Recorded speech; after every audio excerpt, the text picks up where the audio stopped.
So we know it's important to put water in our bodies to stay healthy, but today's show is all about the liquids we can use on our bodies to improve the way we feel. So what you're seeing over here, liquid nitrogen, negative 200 to 250 degrees Fahrenheit. That's colder than the Arctic. So what does cold air, cold water, what does it do to your body? It actually constricts your blood vessels. That's why we use ice on injuries. So I'm going to use this as an example. Let's pretend this is a blood vessel. Submerging into this concoction of liquid nitrogen.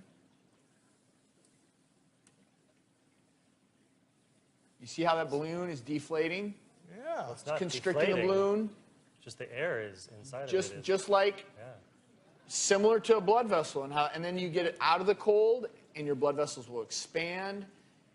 And that's why when you're in the cold environment, as your blood vessels constrict, you get decreased blood flow. And theoretically, you might have decreased inflammation as well. You guys hear that? Yeah, it's frozen, yeah. Okay. That's one angry balloon. Yeah. It's alive! but pouring it on stage is one thing. Getting in a man-sized nitrogen chamber is another story, undies and all. So who better to try this out?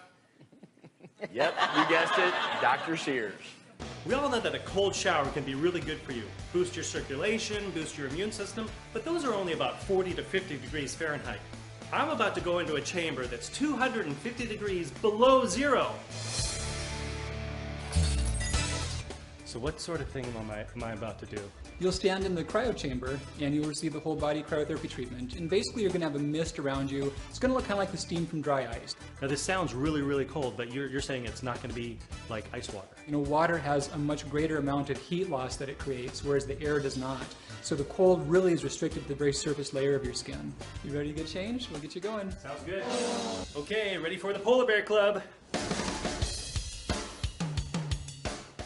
Oh boy, yeah, that is...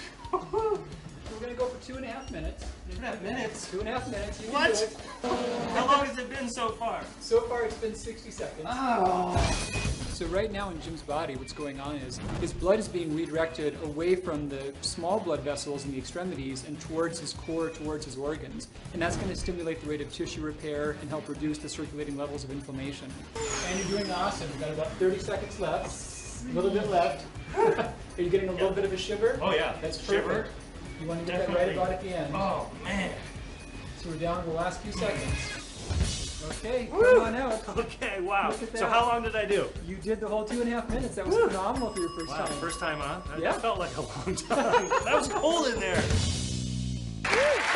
So you've joined the Polar Bear Club. Polar Bear Club. Wow. Yeah. Now, that was actually pretty cool. By the end of that 2.5 minutes, I was pretty darn cold.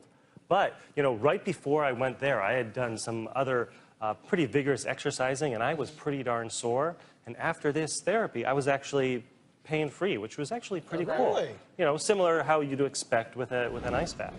But, So the you whole know, idea is that the cold, after a vigorous workout, even with certain injuries, these things are widely used in sports medicine to try to decrease inflammation. Yeah. There's definitely a theoretical benefit to this. A lot of this therapy now is being studied. yeah, there's a Could lot it of be studies used going for on, certain especially in sports Europe. injuries. Also, they're looking at it for atopic dermatitis, rheumatoid arthritis, especially in kids, even MS. I know a lot of the rheumatologists are kind of interested to see if this is going to really pan out to be a really good therapy or not. Sounds like theoretically it may have some Yeah, benefits. definitely not for pregnant women. That was one of the questions Yes. they asked me. Are you pregnant? I said, pretty sure. No, definitely not. Well, Dr. Sears, thanks for once again being the cold guinea You pig. betcha. Yeah.